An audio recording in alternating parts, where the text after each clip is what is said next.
एक आदमी रोज नदी से पानी भरकर अपने मालिक के घर तक ले जाता था। कंधों पर एक लंबी डंडी होती जिसके दोनों सिरों पर एक एक घड़ा बंधा होता। उसमें से एक घड़ा थोड़ा चिटका हुआ था, तो सारे रास्ते उसमें से पानी रिसता रहता था।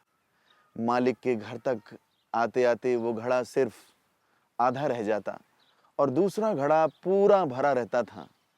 दूसरा घड़ा जो भरा वाला था अपने काम से बहुत खुश था, लेकिन जो चिटका घड़ा वो दुखी और हीन भावना से ग्रसित था।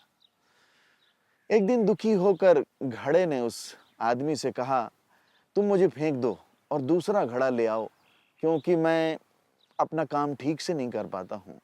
तुम इतना भार उठाकर शुरू करते हो, लेकिन पहुँचते तक मैं आधा खाली हो जाता हूँ। इस पर आदमी ने उससे कहा कि आज जाते समय तुम नीचे पगडंडी के रास्ते को देखते चलना। उसने उस घड़े से कहा, जाते समय तुम पगडंडी के रास्ते को देखते चलना।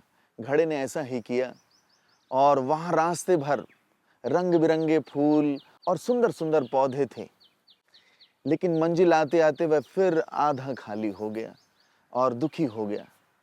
और उसने बोलना शुरू ही किया था कि आदमी ने कहा, अभी कुछ मत कहो, तुम लौटते समय रास्ते के दूसरी तरफ भी देखते जाना।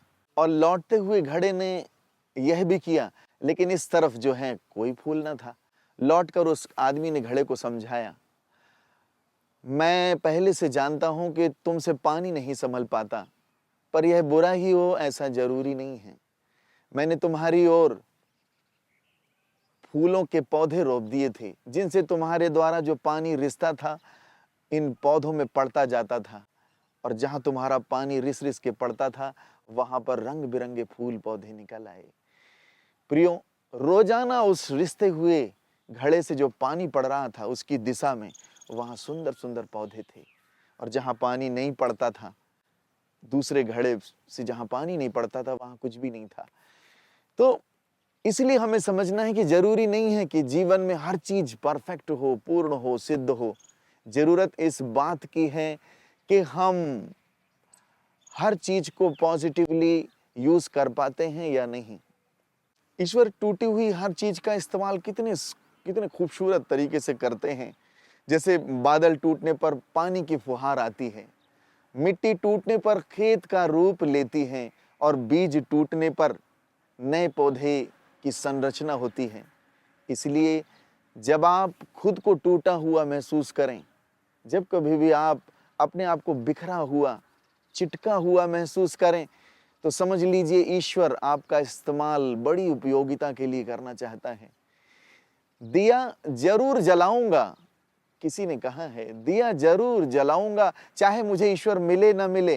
हो सकता है दीपक की रोशनी से किसी मुसाफिर को ठोकर ना लगे।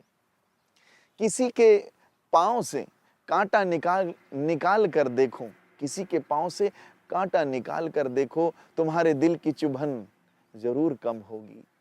प्रियो, एक सुंदर बात लिखी है, समय और समझ दोनों एक साथ खुशकिस्मत लोगों को ही मिलते हैं। अक्सर समय पर समझ नहीं आती, और समझ आने पर समय निकल जाता है। तो प्रियो, मेरा विश्वास है, मेरी आशा है कि अगर आप टूटे हुए हैं, ईश्वर आपको निश्चित ही किसी सुंदर काम के लिए इस्तेमाल करना चाहते हैं, उस चिटके हुए घड़े की तरह। ईश्वर आपको ढेर सारा आशीर्वाद दें।